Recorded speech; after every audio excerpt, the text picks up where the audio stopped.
the landscape is always undergoing changes because of two processes. One is weathering and one is erosion. Weathering means the breaking of rocks is called as weathering, and erosion means these broken rocks, when it is carried by wind, water and air from one place to another place, it is called as erosion. That means wearing away of the landscape through wind, water and air. Wind, water and glacier. This is called as erosion. Because of these two features, that is weathering and erosion, new landscapes are formed. This weathering takes place because of breaking of rocks, and erosion takes place because of wind and water. Now let us see what is the role of river in weathering and erosion. So, work of a river.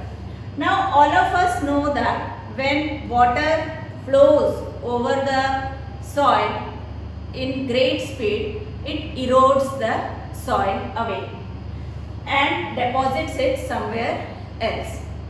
When the river flows from between two rocks, like suppose if this is a piece of rock and this is a rock, and the water flows with great speed over the rocks deep below it, the river tumbles. It is called as river is tumbling over the steep angles. So these are the steep angles. When the river tumbles over the steep angles or over a very hard rock, if this is a hard rock and the river tumbles over the steep angles over very hard rocks, or if it is tumbling over a steep valley side, then the feature formed is called as waterfall. You might have seen waterfall somewhere. In India we have Jog waterfall. Then in Niagara waterfall is one of the biggest waterfall. So these waterfalls are formed because of the breaking of sides of the hard rocks when the water goes through high speed over it. Now the second feature which is formed by the river is meander. Meander means when the river takes twist and turn. This is called as twist and turn. When the river moves in twist and turns and forms bends. This is bends. So these type of movement of river is called as meander. So meander is one of the feature which is formed by the river. Now one more is Oxbow Lake. When this meandering occurs in the river, so due to continuous erosion and deposition here near the meander loops, this end of the meander loops come closer. So when these meander loops come closer, it comes here, and a gap is created between this area and the gap which is created here. Here a lake is formed which is called as Oxbow Lake.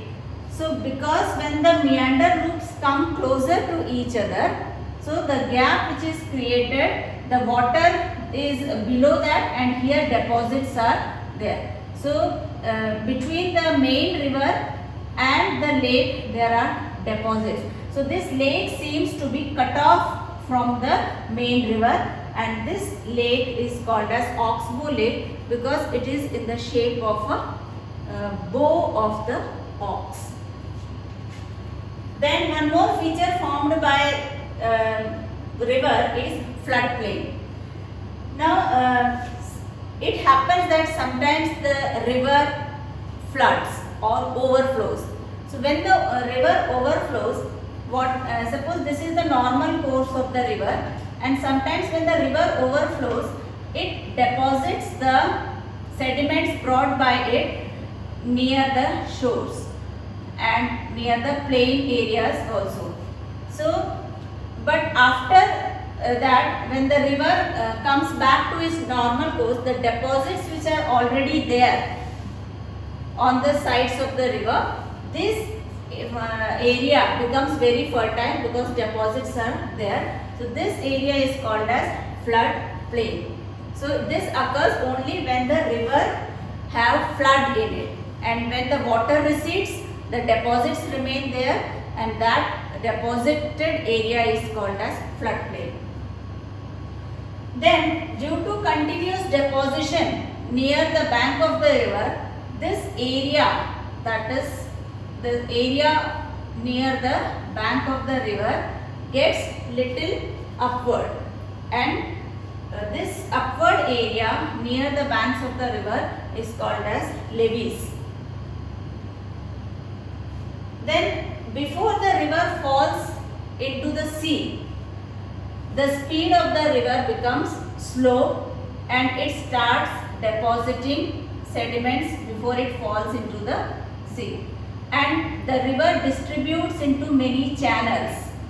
These channels are called as distributaries. Distributaries is one of the landforms formed by the river before it falls into the sea. And because it is distributed into many channels, these distributaries also deposits some sediments before it falls into the sea.